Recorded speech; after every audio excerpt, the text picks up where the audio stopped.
श्री भक्तमाल में भगवान जी का भक्त प्रेम प्रसंग है। श्री साक्षी गोपाल जी के भक्त। बहुत पहले की बात है।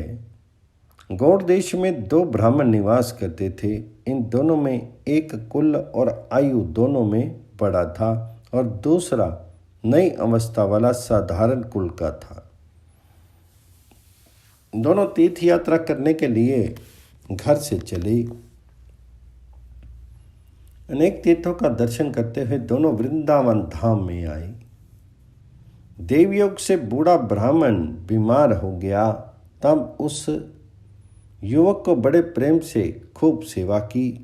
स्वस्थ हो जाने पर उसने अति प्रसन्न होकर के वृद्ध ब्राह्मण श्री गोपाल जी को साक्षी बना करके उसे अपनी कन्या देने की प्रतिज्ञा की। तब उस युवक ने भी स्वीकार कर लिया। दोनों वृंदावन से चले और घूमते घामते घर को पहुँचे। तब उस युवक ने वृद्ध से कहा कि अब आप अपनी प्रतिज्ञा का पालन कीजिए और अपनी लड़की का विवाह मेरे साथ कर दीजिए। वृद्ध ने अपनी स्त्री और कुटुंब वालों से पूछा। उनकी सम्मति न पाकर के अपनी प्रतिज्ञा से टल गया। युवक ने पंचायत जोड़ी। पंचों ने पूछा कि कोई स्त्री या पुरुष तुम्हारा गवाह है? उसने कहा, इन्होंने श्री गोपाल जी को साक्षी बनाया था, अतः वे ही साक्षी हैं। तब सब पंच बोले, इस सभा में आज लिखा पढ़ी करवा लो। यदि श्री गोपाल जी आकर के साक्षी देंगे तो तुम्हारे साथ बेटी का विवाह कर दिया जाएगा। तब युवक वृंदावन आया और वृंदावनवासी श्री गोपाल जी से बोला, आप मेरे साथ गांव को चलिए और साक्षी दीजिए। ऐसा लिखा पढ़ी मैंने करवा ली है। उत्तर की प्रतीक्षा में मैं गोपाल जी के सामने बैठा रहा। बैठे बैठे कई पहर बीत गए। उसने अन्न जल कुछ भी ग्रहण नहीं किया। तब भगवान श्याम सुंदर बोले, प्रतिमा चलती नहीं है। तब उसने कहा, फिर बोलती क्यों है? यदि भाव में भरकर बोल सकती है तो चल भी तो सकती है। भावपूर्ण उत्तर सुन करके श्री गोपाल जी साथ चलने को तैयार हो गए और बोले, मैं तुम्हारे साथ चलूँगा, पर नित्य 2 सेर उत्तम भोग मुझे अर्पण किया करना। हम दोनों उसमें से आधा आधा खा लिया करेंगे। दूसरी प्रतिज्ञा ये है कि मैं तुम्हारे पीछे पीछे अपने पैरों के नपुरों को बजाता चलूँगा। उसकी ध्वनि तुम्हारे कानों में पड़ती रहेगी। पीछे घूमकर मत देखना। जहाँ घूमकर मुझे देखोगे बस मैं वहीं रह जाऊँगा। अब आगे आगे भक्त, पीछे पीछे भगवान वृंदावन से चले। जैसे ही गांव के निकट पहुँचे वैसे ही उस भक्त के मन में आया कि जरा चलते हुए ठाकर जी की शोभा देख लूं। घूमकर देखते ही श्री गोपाल जी खड़े हो गए और मंद मंद मुस्कुराने लगे। तो भक्त ने कहा, क्यों थक गए क्या? अब तो बस थोड़ी ही दूर चलना है। तो भगवान ने कहा, मैंने तो पहले ही कह दिया था। अब मैं यहाँ से आगे नहीं जाऊँगा। पंचों को यहाँ ही बुला कर ले आओ। मैं युवक विप्र गांव में आया और सबसे बोला कि चल करके देखो, स्वयं श्री गोपाल जी साक्षी देने पधारे हैं।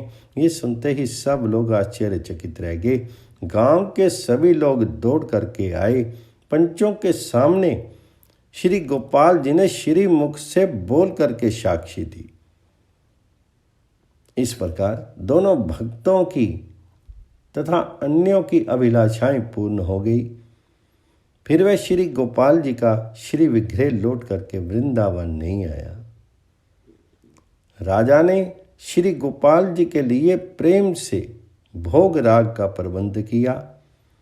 अब तक वही खुर्दहा उड़ीसा में साक्षी गोपाल विराज रहे हैं।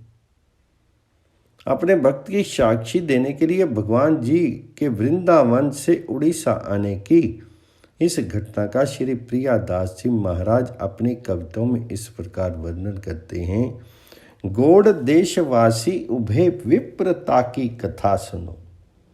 एक वैश्य वृद्ध जाति वृद्ध छोटो संग है और ठोर फिरी आए वन। तन भयो दुखी कीनो टहल अभंग है। रीझो बड़ो द्विज निज सुता तोके दई। आहो रहो नहीं चाह मेरे लिए बिने रंग हैं। साक्षी हैं गोपाल अब बात प्रतिपाल करो। टरो कुल ग्राम भाम पूछ्यो सो प्रसंग है। बोलियो छोटो विप्र क्षिप्र दीजिए कहीं जो बात। तिया सुत कहे अहो सुता या के जोग है। द्विज कहे नाही कैसे करूं मैं तो देन कही।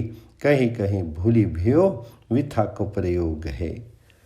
भाई सभा भारी पूछ्यो साखी नर नारी श्री गोपाल बनवारी। और कौन तुच्छ लोग हैं ले वेजू लिखाई। जो पे साखी भरे आई तो पे ब्याही बेटी दीजिए। लीजो करो सुख भोग है।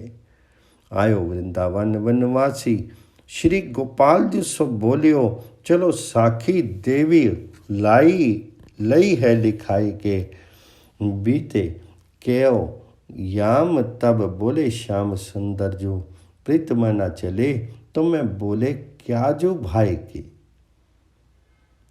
लागे जब संग जुग शेर भोग धरो रंग। आधे आध पावो चलो न पुर बजाए के। धुनी तेरे कान परे पाछे जिनी दीठी करे रहो वाही ठोर कहीं मैं सुनाए के। गए डिंग गांव कहीं नेकी तो चिताव रहे। चितई ते ठिडे दिए मृदु मुस्काई के। ल्यावो जो बुलाए कहो आए देखो आए। आप सुनते ही चौकी सब ग्राम आयो थाय के। बोली के सुनाई सास पूजी ही अभिलाष।